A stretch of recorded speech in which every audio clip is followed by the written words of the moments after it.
Hola muchachos, ¿cómo están? En esta ocasión vamos a hablar sobre el metabolismo de los lípidos. Es un tema un poco complejo, voy a tratar de simplificárselo, hacérselo lo más sencillo posible, pero espero que ustedes lo complementen con la lectura del tema en los libros, ¿no?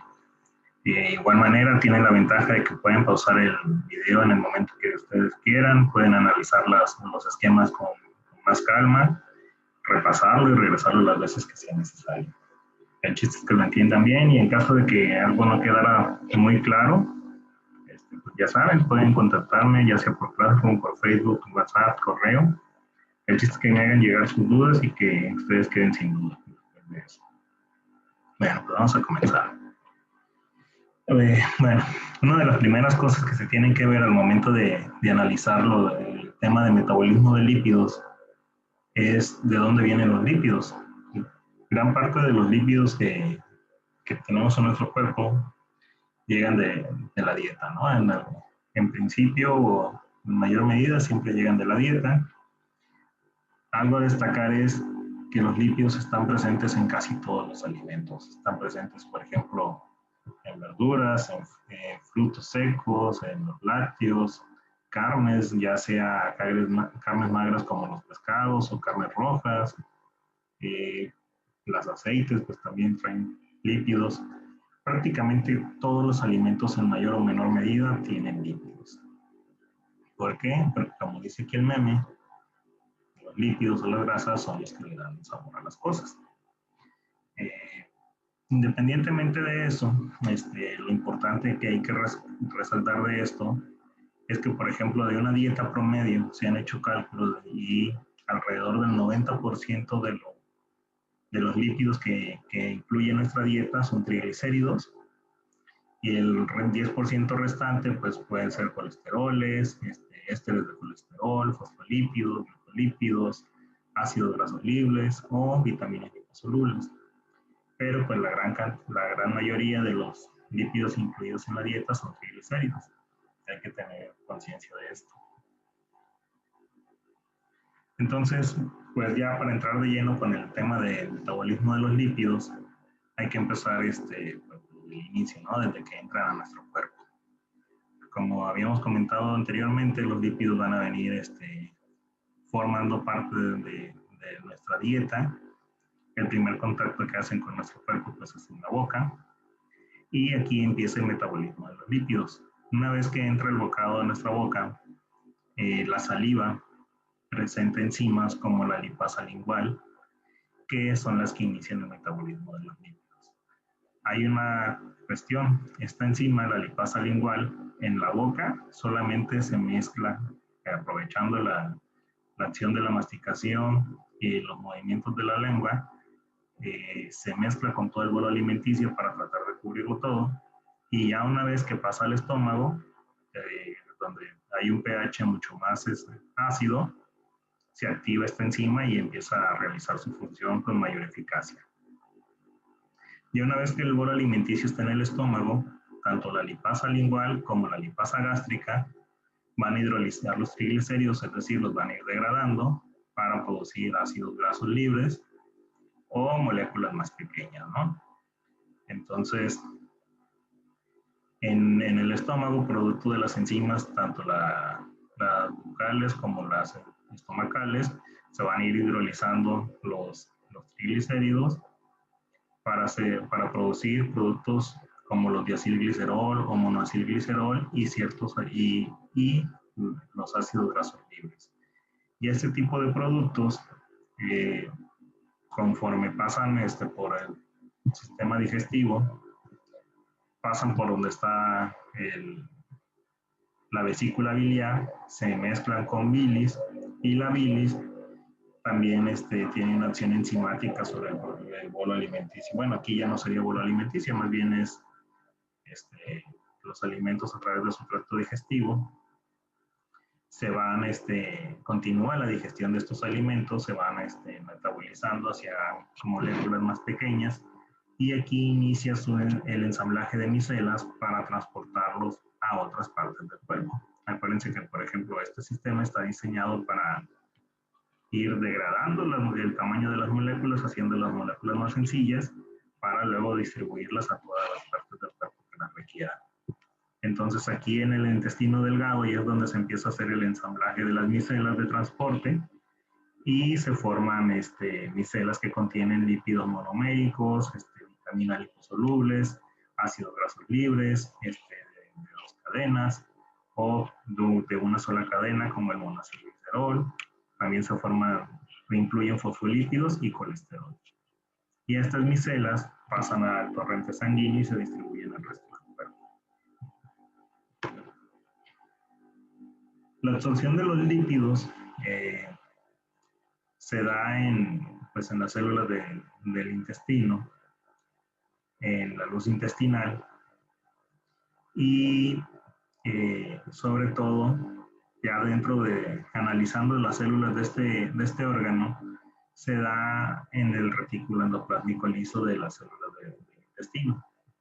Estas células tienen unas vellosidades que se conocen como vellosidades intestinales y que lo que hacen es aumentar la superficie de contacto para tener una mayor absorción de los ácidos grasos, de los colesteroles, fosfolípidos, glucolípidos, para que se puedan absorber en las células del intestino, y en el retículo endoplásmico liso se forman lo que se conocen como kilomicrones, que lo habíamos visto en la última diapositiva de la clase anterior, que son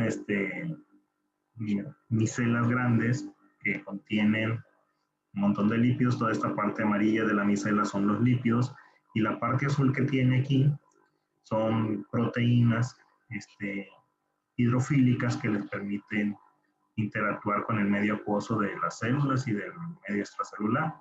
Y ya estos kilomicrones son los que pasan a los vasos sanguíneos, a los vasos linfáticos, para posteriormente pasar a los capilares y distribuirse a todo el cuerpo.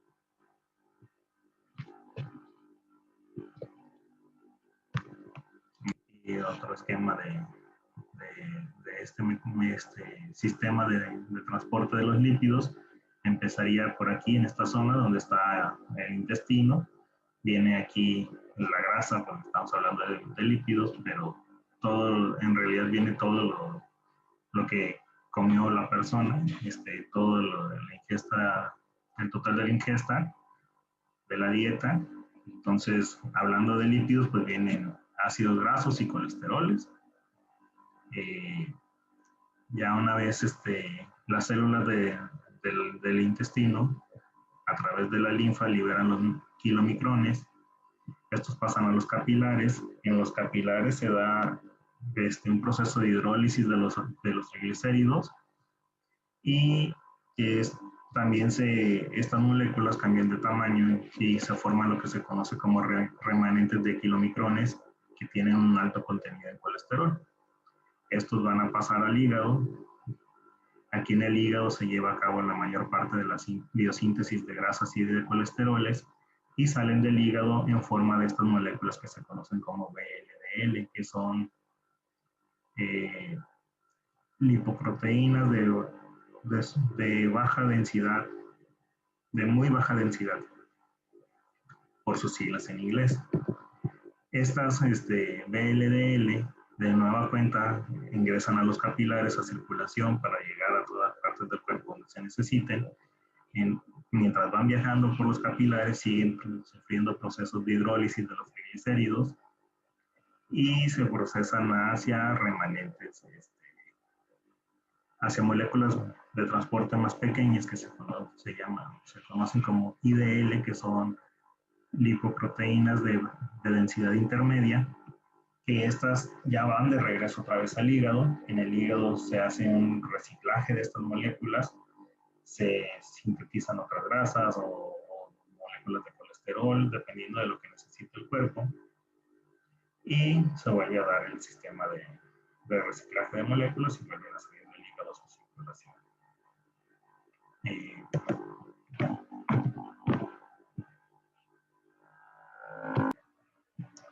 Lo que es importante destacar en este esquema es lo que sucede con los ácidos grasos o los triglicéridos conforme van pasando por los capilares. Acuérdense que los capilares tienen la función más bien, aquí lo que sucede es que se están trasladando hacia todas las partes del cuerpo, Y en estos capilares, la hidrólisis de los triglicéridos más bien, la hidrólisis que sufren los triglicéridos producen dos moléculas principales, glicerol y ácidos grasos libres o sencillos. Aquí lo importante de destacar es que, por ejemplo, el glicerol se puede utilizar para la síntesis de glucosa, puede viajar de regreso al hígado para formar parte del proceso de síntesis de glucosa, y los ácidos grasos pues sirven para almacenamiento energético, principalmente en el tejido adiposo. Ahora, les dice principalmente porque casi todas las células almacenan cierta cantidad de ácido graso como reserva energética. Se da con mayor medida e intensidad en el tejido adiposo, pero todas las células guardan algo, ¿no?, de ello. Para que los ácidos grasos se puedan transportar hacia los tejidos periféricos, es decir, hacia todos los tejidos del organismo, cuando ya una vez que son ácidos grasos libres, es necesario que se unan a la albúmina sérica para que puedan ser transportados por el torrente sanguíneo. Acuérdense que pues, los ácidos grasos son hidrófobos, no pueden estar en contacto con el medio acuoso, y es necesario que estén rodeados por completo de la proteína de la albúmina sérica para que puedan transportarse hacia el resto de tejidos periféricos. Por otra parte, cuando ya los tejidos periféricos ya terminaron, más bien ya no necesitan moléculas como por ejemplo colesterol u otros ácidos grasos, son almacenados en las moléculas de transporte HDL, que son lipoproteínas de alta densidad, y estas viajan de regreso al hígado, donde se vuelve a empezar el ciclo, se integran a la síntesis de grasas y de colesteroles para volverlos a redistribuir a otras células que sí los requieran.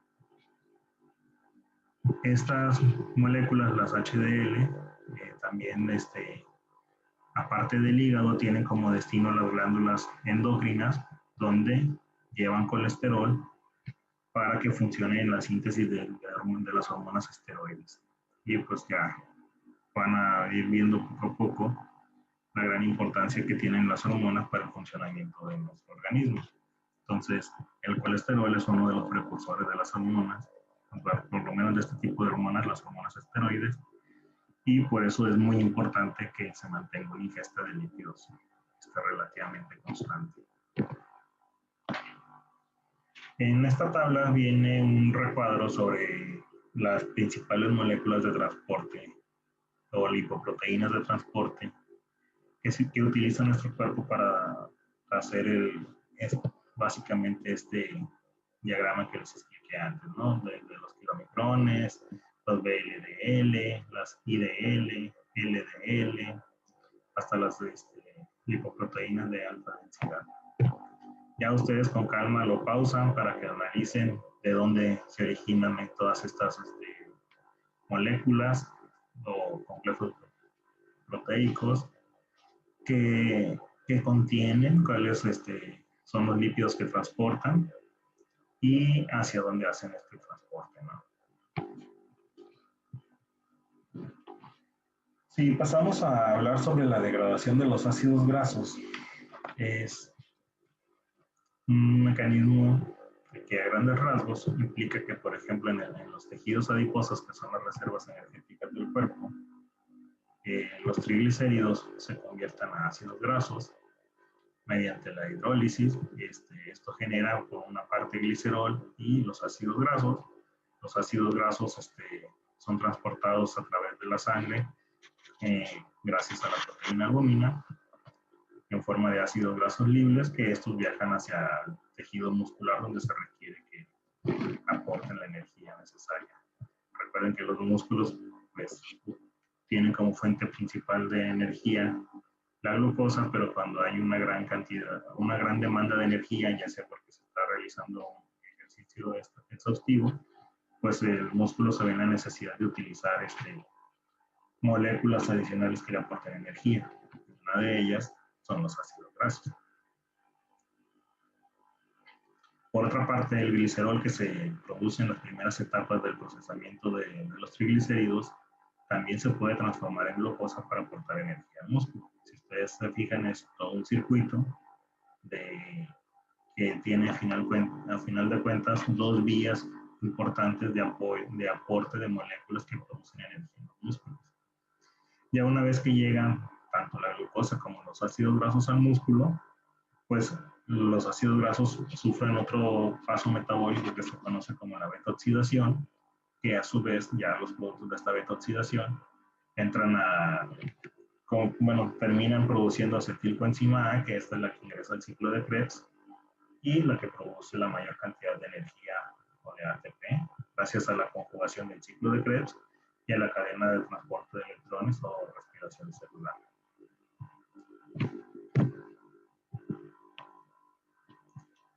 Algo muy importante es que para que se dé todo este procesamiento de los triglicéridos del tejido adiposo, que se dé la formación de energía a partir de los ácidos grasos, es necesario que se desencadene gracias a la función de ciertas hormonas. ¿Qué quiere decir esto? Que las membranas celulares de los adipocitos, que son las células que conforman el tejido adiposo, tienen en su membrana externa unos receptores que cuando llegan ciertas hormonas como la epinefrina o el glucagón, se activan, mandan una señal hacia el interior de la célula, que esta señal tiene como función hacer que la lipasa sensible a hormonas empiece a funcionar y esta enzima es la que degrada los triglicéridos hacia ácidos grasos libres para que se dé todo este proceso de su viaje hacia el músculo que lo requiere. Como dato curioso, se dice que una persona saludable, es decir, una obesa de 70 kilos, suele tener 11 kilos de grasa. Lo que se puede decir que estos 11 kilos de grasa de su cuerpo representan 100.000 kilocalorías en forma de triglicéridos, para que se den cuenta más o menos de qué tantas reservas energéticas podríamos llegar a tener. Este es un esquema general de lo que vamos a ir viendo paso a paso en toda la presentación. Es una recopilación sumamente simplista de lo que sería el metabolismo de lípidos. Básicamente, los lípidos los almacena el cuerpo en forma de acilglicerol o triglicéridos, que estos, mediante un análisis de la molécula, se pueden transformar hacia ácidos grasos.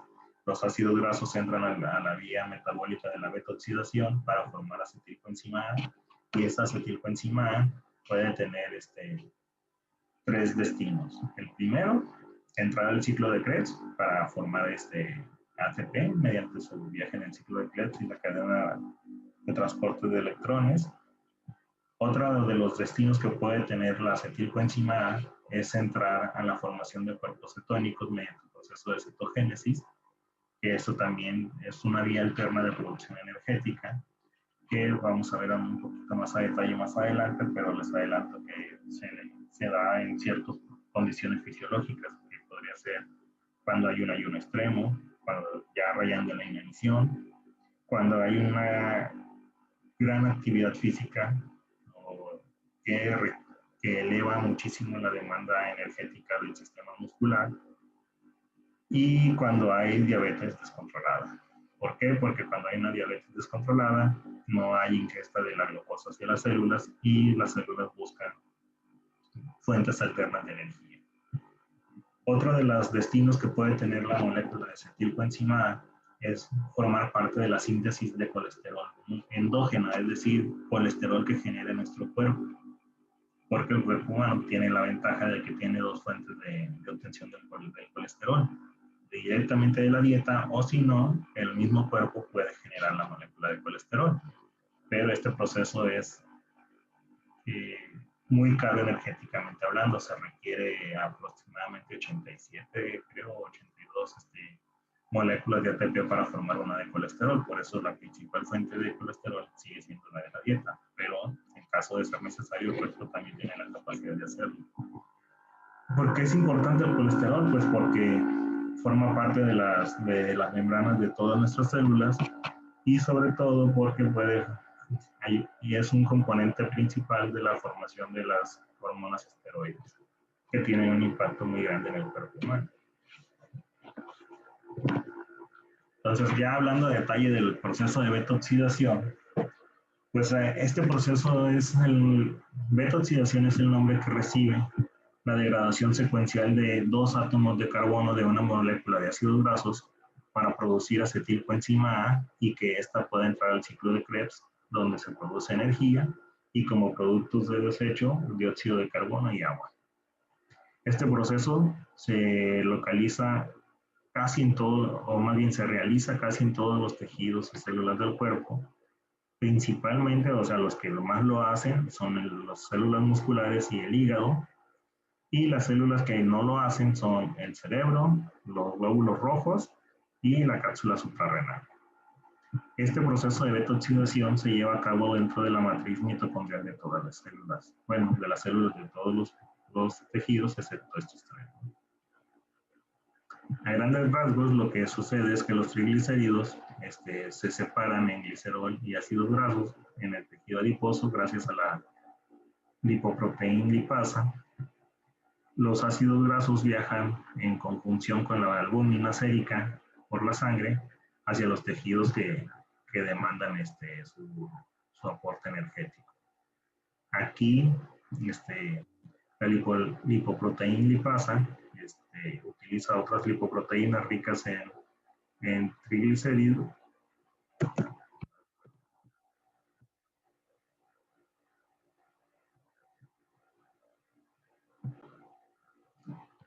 Bueno, para que se dé el proceso de la beta-oxidación, puede haber dos fuentes de origen de los ácidos grasos para esta beta-oxidación. La primera que les estaba explicando es la fuente endógena, es decir, de los triglicéridos que ya están en el tejido adiposo, que forman parte de nuestra reserva energética. La otra fuente de origen de los triglicéridos que puedan entrar a hacer el ciclo de la beta-oxidación derivan del intestino y del hígado. Del intestino son los que vienen directamente de la dieta que está ingiriendo la persona, y del hígado derivan todos los triglicéridos que ha estado reciclando mediante el sistema de transporte de triglicéridos y de ácidos grasos que previamente. Entonces, de estas tres fuentes del tejido adiposo, del intestino y del hígado, se pueden, más bien se transportan los ácidos grasos hacia los tejidos que los utilizan como fuente de energía. Ya una vez que llegan los tejidos que llegan las moléculas de ácido graso a los tejidos de destino, es necesario que primero, más bien para que se dé el proceso de la beta-oxidación, es necesario que estas moléculas ingresen hacia el interior de la mitocondria, no nada más de la célula, del músculo donde se va a llevar a cabo la beta-oxidación, tienen que ingresar a la parte interna de la mitocondria. El primer paso para que esto se pueda llevar a cabo es que se dé lo que se conoce como la activación de los ácidos grasos. Aquí el ácido graso se une con la acilcoenzima A mediante la acción de esta enzima acilcoenzima A sintasa para que se pueda unir posteriormente a la carnitina, y esta carnitina pueda utilizar una proteína transmembranal que se llama carnitina palmitoil transferasa 1 para ingresar desde el citoplasma de la célula hacia la parte interna de la mitocondria. Pero acuérdense que las mitocondrias tienen una serie de membranas que es donde se da el transporte de electrones, y es necesario que el ácido graso llegue hasta la parte interna de la mitocondria. Entonces, después de que pase por esta carnitina palmitoil transferasa 1, tiene que usar una segunda membrana de transporte, que es la carnitina translocasa, donde al momento de que entra una acilcarnitina, sale otra carnitina sola para que se mantenga este proceso continuo. Ya una vez dentro de la matriz interna de la mitocondria, esta acilcarnitina se separa en la carnitina y la acilcoenzima A. Y pues esta carnitina separada es la que se utiliza para que salga de nuevo y se forme otra vez como un ciclo. Ya una vez el ácido graso dentro de la membrana interna de la mitocondria, se lleva un proceso de oxidación, luego una hidratación, otra oxidación y un rompimiento. Es un proceso de 4 pasos que tienen como finalidad pasar de un ácido graso y tener acetilcoenzima A como producto final. En este proceso se generan moléculas importantes, que son estas que están en rojo, que son el FADH y el NADH, que este es el más importante sobre todo, que estas dos moléculas se pueden utilizar para la cadena de transportes de electrones que generan ATP, y finalmente pues la acetilcoenzima A también ingresa al ciclo de Krebs para generar más ATP. En este paso de la beta-oxidación, lo que se va a hacer es ir perdiendo 2 carbonos cada vez que se genera una molécula de acetilcoenzima A. Aquí en la parte superior está el esquema condensado del ácido palmítico, que es un ácido graso, que tiene 16 carbonos en un inicio. Entonces, la primera vez que inicia en el ciclo de la beta-oxidación, empieza con 16 carbonos, y cuando se produce la primera molécula de acetilcoenzima A, si se fijan aquí, ya tiene solamente 14 carbonos. ¿Qué quiere decir esto? Que esa molécula de cada ácido graso, en este caso es el palmítico, va a estar haciendo este ciclo muchas veces hasta que se acaben los carbonos y que formen la última molécula de acetilcoenzima A. Por ejemplo, aquí sería la primera vez que inicia la beta-oxidación, empieza con 16, produce una molécula de acetilcoenzima A y termina con 14, y esta molécula de 14 carbonos vuelve a entrar a la beta-oxidación. Aquí está ya de nuevo en la primera etapa, pasa las 4 reacciones químicas que generan otra molécula de acetilcoenzima A, y la molécula del ácido palmítico inicial ahora ya tiene 12 carbonos. Y así sucesivamente hasta que se terminen los carbonos de la molécula.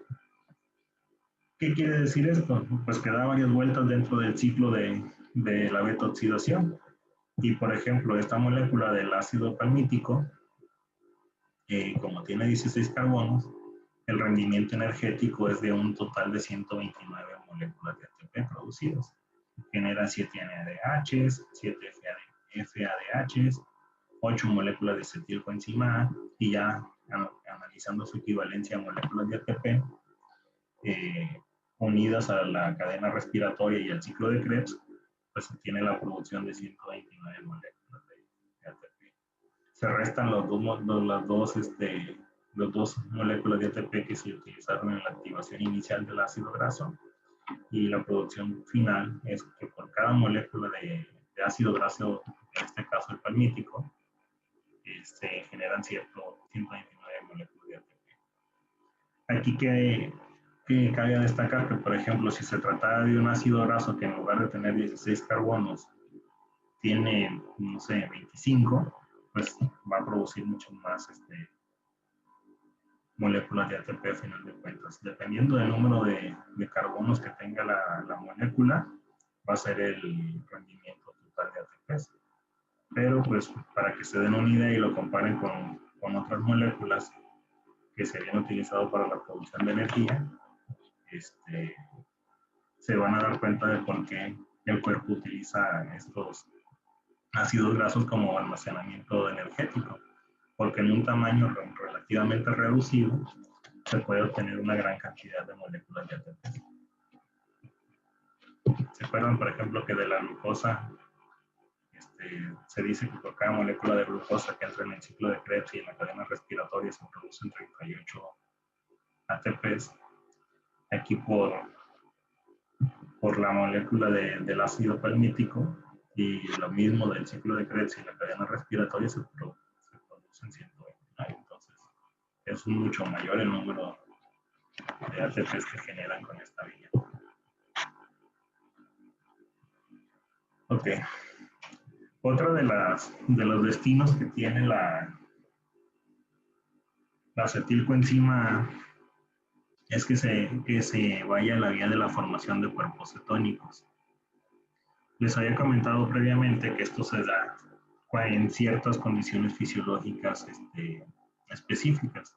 Es decir, cuando hay inanición, que bueno, si alguien no tenía claro el término de inanición, es un ayuno extremadamente prolongado, rayándole en lo fatal. Cuando también hay un ejercicio intenso prolongado y cuando hay diabetes descontrolada. Entonces, es una fuente de energía alterna que se produce en las mitocondrias de las células del hígado y lo que hace es que gracias a dos moléculas de acetilcoenzima y agua se producen a final de cuentas tres moléculas que son los cuerpos cetónicos. Es acetona tal cual, acetoacetato y beta hidroxibutirato. Estas dos son las que tienen capacidad de formar moléculas energéticas. La acetona es un producto de desecho.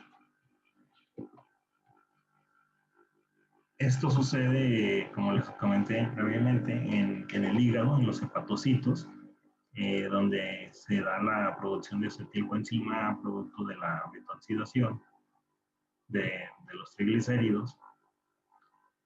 Y esta beta-oxidación de los triglicéridos produce los cuerpos cetónicos que son transportados hacia el músculo esquelético, al riñón y al cerebro para servir como fuente de energía. La acetona, como les había dicho, pues es eliminada a través de vía respiratoria o de la orina. Y esto es algo muy importante porque, por ejemplo, personas que tienen lo que se conoce como aliento cetónico, es muy, muy común que lo detecten los odontólogos. Es un aliento que parece como a manzana fermentada, o por ejemplo, es más fácil que las mujeres lo relacionen con acetona, porque es literal la misma acetona que utilizan para despintarse las uñas. Entonces, las personas que tienen este tipo de aliento, pues generalmente tienen una enfermedad metabólica, tienen problemas con diabetes o son personas que tienen ayunos muy prolongados. Generalmente tienen problemas de salud que ustedes deben de ir detectando de primer inicio. Ya una vez que se producen aquí es otro esquema de cómo a través de la oxidación de los ácidos grasos se da la formación de acetilcoenzima A, y esta acetilcoenzima A puede producir los cuerpos cetónicos. Es un proceso que se puede dar en ambas direcciones, es decir, se pueden producir los cuerpos cetónicos, que sería esta vía, o los cuerpos cetónicos se pueden hidrolizar para generar acetilcoenzima A. Entonces, nada más lo importante es eso, que ustedes sepan que es un proceso que deriva de la oxidación de los ácidos grasos, la formación de cuerpos cetónicos o cetogénesis, y que identifiquen qué moléculas se producen en estas vías que tienen importancia energética. Son el NADH, el succinato, porque el succinato puede entrar al ciclo de Krebs y formar moléculas de ATP ahí, y pues la acetilcoenzima, ¿no?, que es la más importante en el ciclo de Krebs. Y vamos a ver el rendimiento energético de este proceso de cetólisis. A partir de una molécula de beta-hidroxibutirato, se produce una molécula de NADH, después se produce una molécula de NADH y una de FADH, que cuando entran a través del succinato, a través del ciclo de Krebs, produce estas moléculas, y luego se producen dos moléculas de acetilcoenzima A, que una vez que entran al ciclo de Krebs producen 24 moléculas de ATP. Así que en total de una molécula de este cuerpo cetónico se producen 32 moléculas de ATP. El otro cuerpo cetónico relevante, el acetoacetato, produce 29 moléculas de ATP.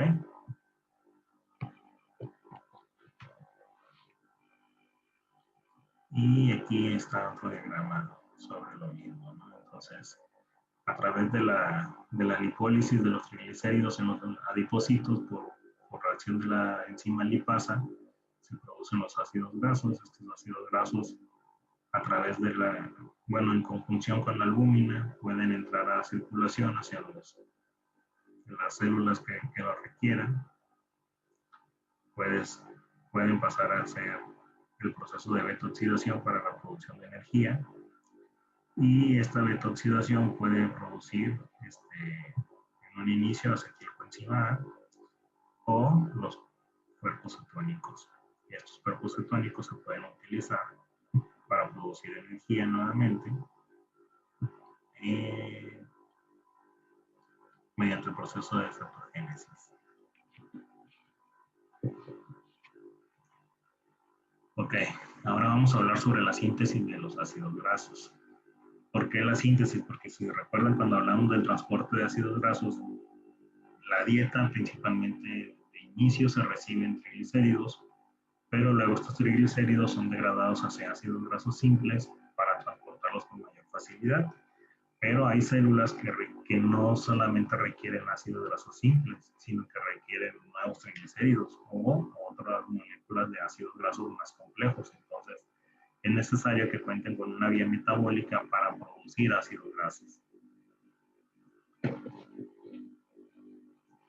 Los tejidos donde se da principalmente este proceso son el hígado, el tejido adiposo, las glándulas mamarias, principalmente durante la etapa de lactancia y también en el riñón. Y este proceso de síntesis de ácidos grasos se lleva a cabo en el citoplasma de las células de estos tejidos. Aquí va a ser el proceso inverso. Son una serie de reacciones cíclicas en donde se van añadiendo en cada paso 2 átomos de carbono a la acetilcoenzima A una cadena de ácidos grasos que ya está preexistente. Entonces, como habíamos mencionado, este proceso es necesario que se lleve a cabo en el citoplasma o citosol, que sería esta zona, y requiere de una molécula de acetilcoenzima A para que se dé. Entonces, si ustedes se acuerdan, esta molécula de acetilcoenzima A había sido ingresada hasta la parte interna de la matriz de la mitocondria. Entonces, para que se dé la síntesis de ácidos grasos, es necesario sacar esta molécula de acetilcoenzima A hacia el citoplasma, utilizando otras moléculas de transporte membranal. En este caso, la molécula de acetilcoenzima A se une al oxalacetato mediante la enzima citrato sintasa y forma el citrato, y el citrato puede salir a través de esta molécula transportadora tricarboxilato y ya puede viajar hasta el citoplasma. Ya una vez en el citoplasma, el citrato se vuelve a convertir a, sigue los pasos en la vía inversa. Del citrato pasa a oxalacetato y ya luego el oxalacetato pasa a acetilcoenzima A y la acetilcoenzima A puede producir el oxalacetato, puede transformar hacia malato y este malato en piruvato para que el piruvato regrese al interior de la mitocondria y se vuelva a dar el ciclo.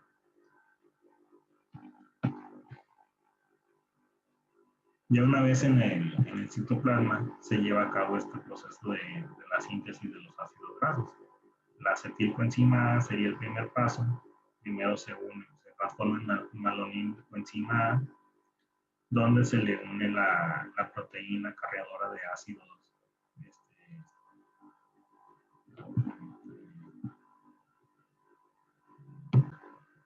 Se le une la proteína cargadora de grupo sucino y ya esta es la que entra directamente al proceso de síntesis de ácidos grasos.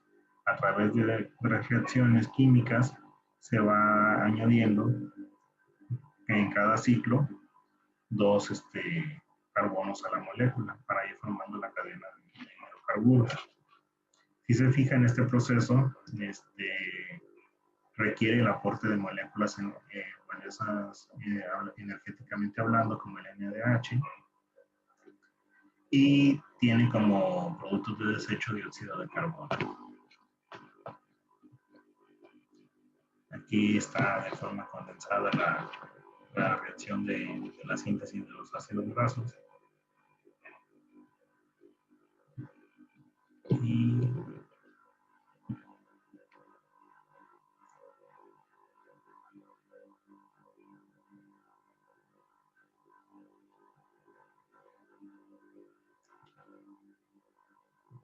cada vez que se unen dos átomos de carbono a la cadena del ácido graso, se utilizan moléculas de ATP y de NADH, por lo que este proceso pues, cabe energéticamente hablando. Lo importante es que vean que hay mecanismos de dos vías. Si ustedes quieren tomar un ácido graso de cadena larga y obtener energía a partir de él, se da el proceso llamado beta-oxidación, que este es en la membrana, en el interior de la mitocondria. En este proceso, cada vez que se dé un ciclo con la molécula, va a perder dos átomos de carbono. El proceso inverso es la síntesis de ácidos grasos, que ocurre en el citoplasma de la célula. Y aquí, cada vez que termine un ciclo del proceso de síntesis de ácidos grasos, se le van a añadir los carbonos a la molécula. Entonces, ya ustedes pueden ir comparando aquí con detalle, pausando el video, cuáles son las enzimas que forman parte, qué moléculas se necesitan y qué se producen. Y comparar, por ejemplo, los acarreadores, los donadores de electrones, etc.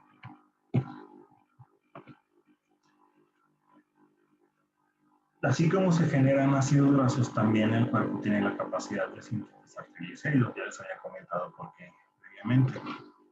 Este proceso se lleva a cabo en el retículo endoplasmático de las células, principalmente en las células del hígado y en las del tejido adiposo.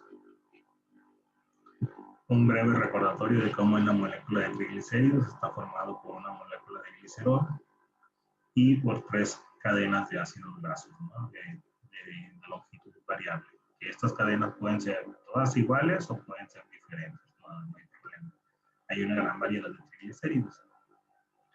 Generalmente los ácidos grasos provienen de la dieta o del proceso de síntesis de ácidos grasos que vimos previamente, y la molécula de glicerol proviene de vías metabólicas como la glucólisis, la gluconeogénesis o la fosforilación del glicerol. Estas tres fuentes pueden proveer de glicerol y los ácidos grasos los proveen la dieta o la síntesis de ácidos grasos. Entonces, para que se forme una molécula de triglicérido, generalmente se llevan a cabo dos mecanismos conocidos como la vía del glicerol fosfato y la vía del glicerol, que en realidad, como el triglicérido requiere de tres cadenas, generalmente ambos se acoplan para formar una sola molécula de triglicérido o de ácido graso o de triglicérido. El proceso empieza con la vía del glicerol fosfato, donde se van uniendo los ácidos grasos conjugados con coenzima A.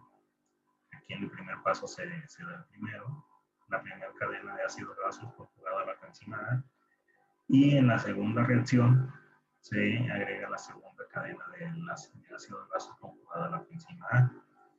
Si este mecanismo se detiene en este paso, se forma el diacilglicerol. Pero si el cuerpo o la célula requiere triglicérido, se une otro monoacilglicerol, que sería esta cadena de ácido graso acoplado a coenzima A, y se fusiona para formar la molécula de triglicérido.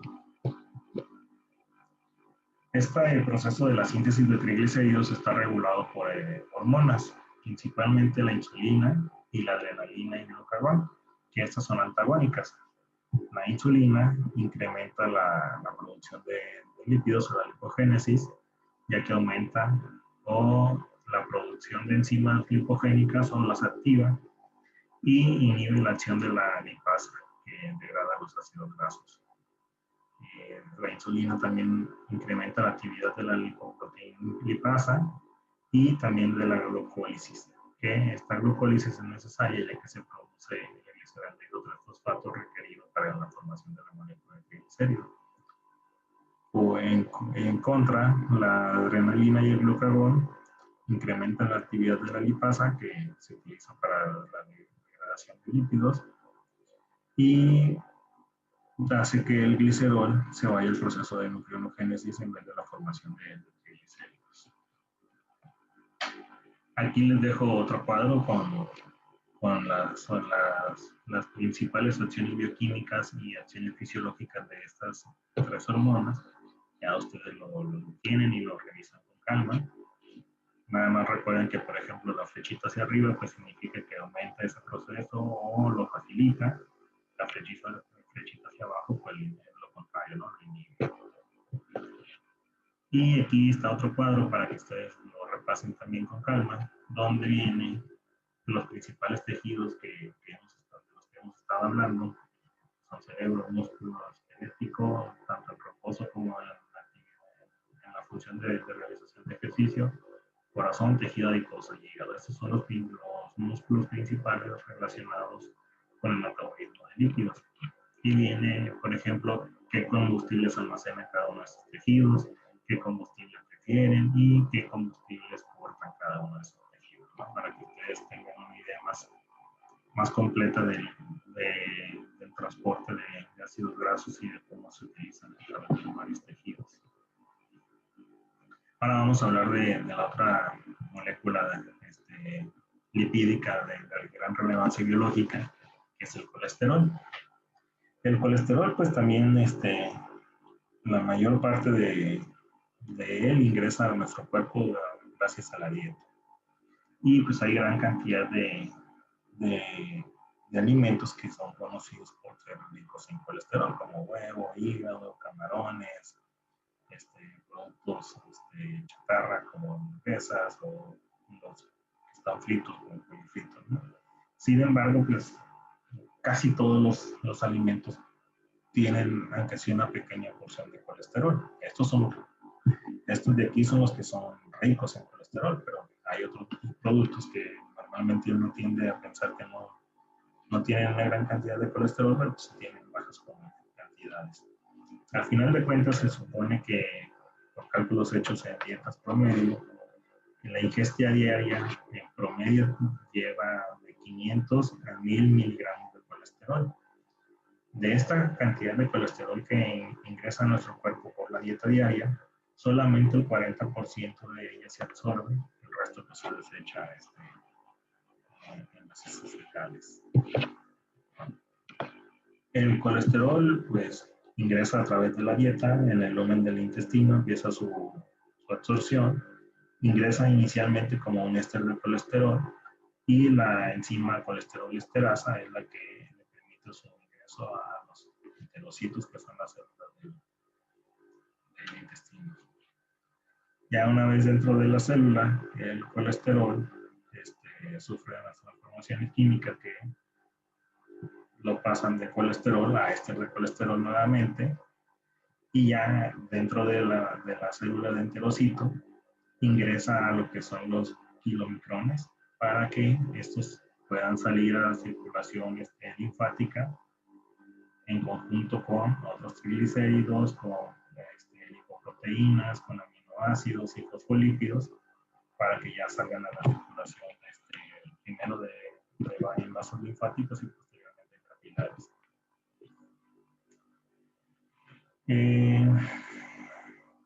Hablando de colesterol, pues primero hay que ver que hay dos fuentes de obtención de colesterol. La primera, la más importante y la más fácil, es de la dieta. La segunda es a través de una síntesis endógena. ¿Qué quiere decir esto? Que el cuerpo tiene la capacidad de generar moléculas de colesterol a partir de otros componentes que ya se encuentran dentro del cuerpo. Y lo siguiente a destacar del colesterol es qué funciones realiza o para qué le sirve en el cuerpo, porque es tan importante. Básicamente son 4 funciones súper importantes que realiza. La primera, que ya habíamos hablado de ella, es que el colesterol forma parte de las membranas de todas las células y de todos los organismos del cuerpo. Entonces, pues es un componente que se encuentra en gran cantidad en todas las células. Es un componente primordial de él, ya que, por ejemplo, en las membranas, la forma de la molécula de colesterol permite que las membranas sean más flexibles. Y la flexibilidad de las membranas pues, es algo muy importante para las células, sobre todo para las células que tienen que, por ejemplo, viajar, que tienen formas irregulares. Esas tienen una mayor cantidad de colesterol en sus membranas. Dependiendo de qué tanto porcentaje de colesterol tenga la membrana, va a ser una célula con mayor capacidad de modificar su forma o no.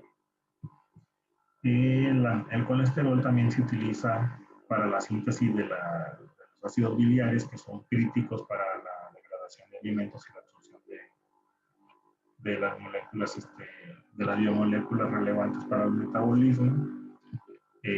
También la molécula de colesterol es fundamental para la síntesis y acción de la vitamina D3, que esta vitamina es muy importante porque ayuda en el proceso de la fijación de calcio en los huesos.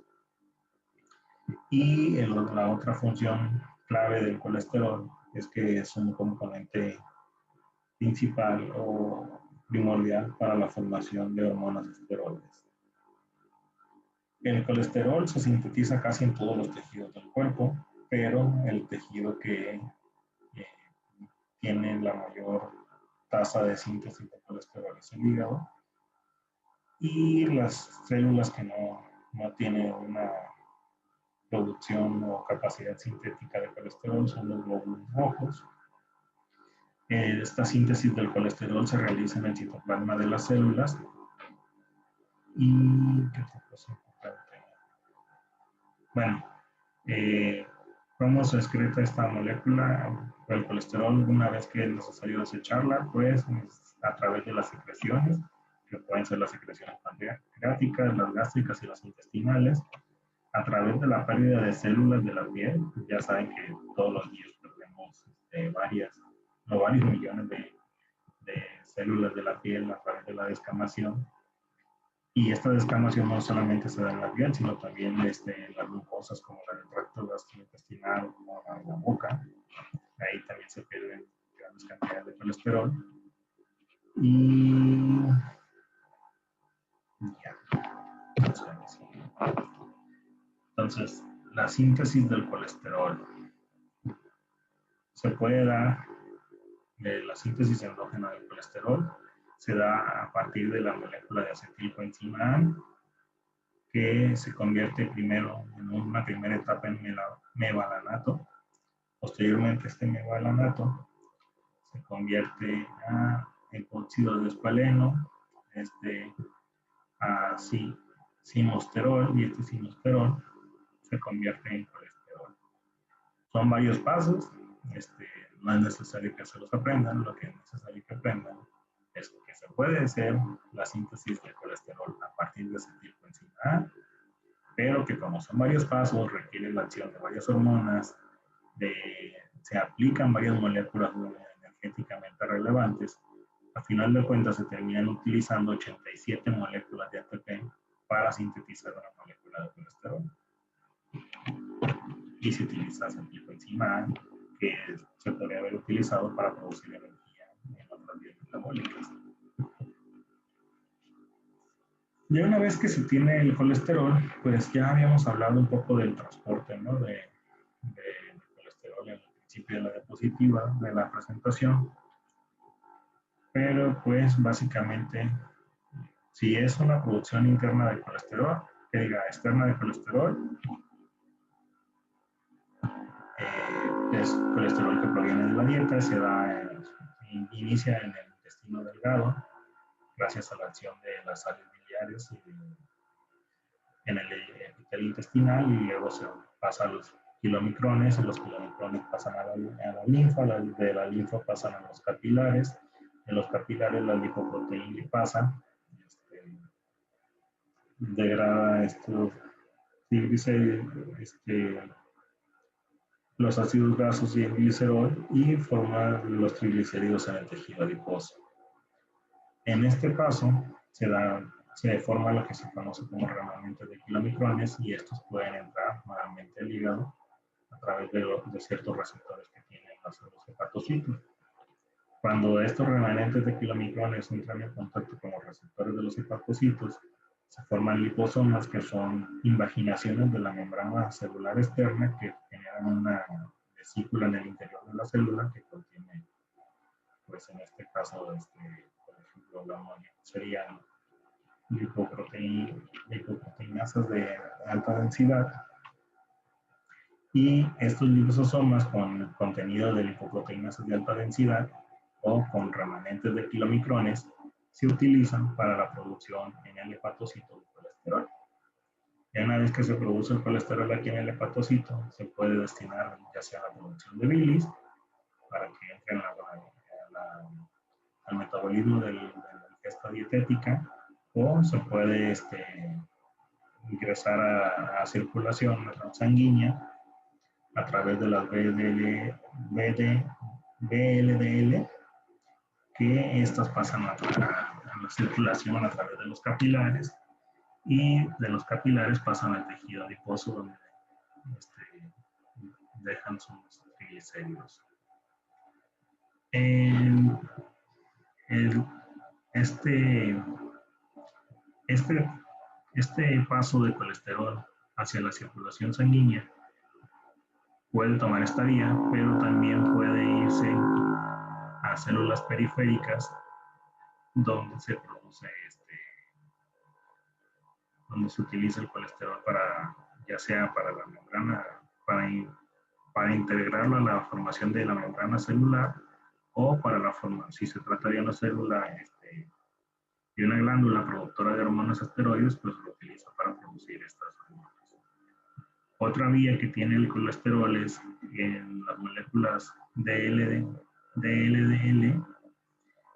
a través de la acción de macrófagos se realiza la oxidación de lípidos que forman las placas de arteriosclerosis. Por eso es que hay lo que se conoce como, lo que conocen coloquialmente como colesterol malo, colesterol bueno. Se supone que estas moléculas de LDL son las que se identifican como colesterol malo porque tienen la capacidad de formar estas placas de arteriosclerosis, y esta molécula de HDL o lipoproteinasas de alta densidad son las que se conocen como colesterol bueno, porque son las que reciclan el colesterol desde las células periféricas hacia el hígado para que se metabolice. En teoría, estas moléculas no forman estas placas de arteriosclerosis, por eso se les dice que estas son las del colesterol bueno. Bueno, como les había comentado, el colesterol puede servir para la formación de sales biliares. ¿Cómo lo hacen? Pues en el hígado, cuando está la molécula de colesterol en el hígado, se pueden utilizar esta molécula de colesterol para formar ácido cólico y ácido quenodesoxicólico, que a través de su paso por el duodeno,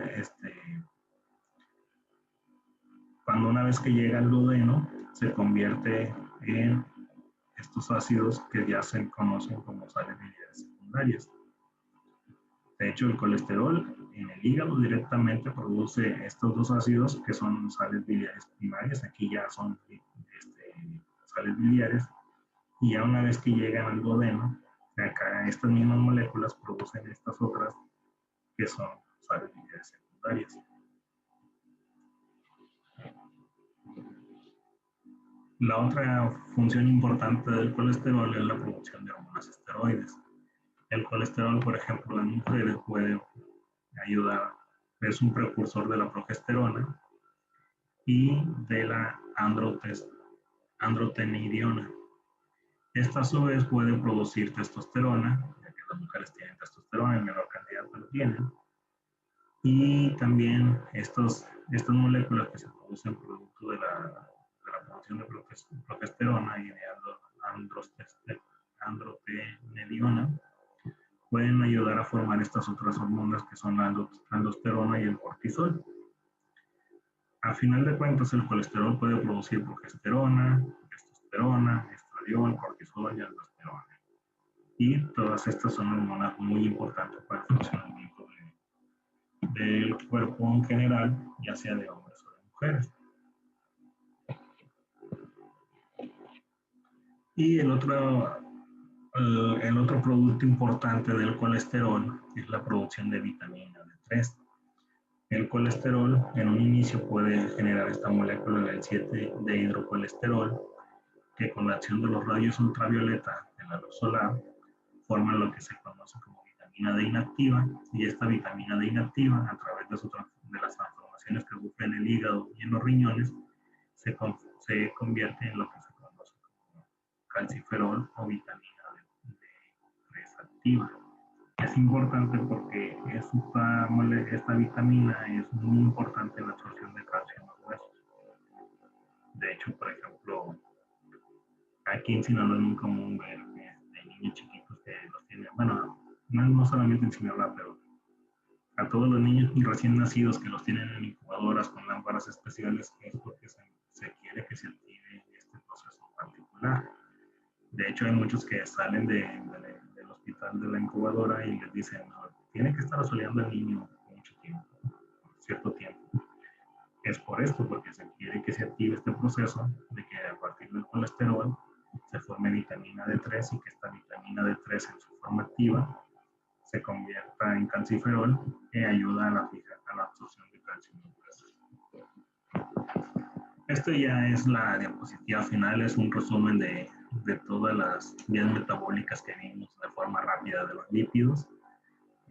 A grandes rasgos, pues de los triglicéridos se pueden producir ácidos grasos libres, que estos a su vez pueden entrar en proceso de metaoxidación para la formación de acetilcoenzima A, y que esta acetilcoenzima A ingresa en el ciclo de Krebs y produzca energía y dióxido de carbono como producto de desecho. Es importante recalcar que, por ejemplo, como ya vimos en clases anteriores, la acetilcoenzima A no solamente proviene o puede producirse a través del metabolismo de los ácidos grasos, sino que también del metabolismo de carbohidratos, y vamos a ver más adelante, el metabolismo de aminoácidos se puede generar acetilcoenzima A. Una vez que se tiene acetilcoenzima A, no solamente está destinada al ciclo de Krebs, también puede formar parte del proceso de cetogénesis para formación de cuerpos cetónicos, que es una vía interna de producción de energía. También la acetilcoenzima A, dependiendo de las necesidades del cuerpo, se puede utilizar para la síntesis de colesterol, y pues el colesterol a su vez se puede utilizar para producir varios productos de gran relevancia biológica, como son las sales biliares, las hormonas esteroides, la vitamina D3 y energía de nueva cuenta, si así se lo requiere el cuerpo. Y pues eso es todo. Espero que hayan entendido, y si algo no quedó claro, pues se comuniquen conmigo para aclarar esas dudas. Espero que estén bien y saludos, cuídense todos.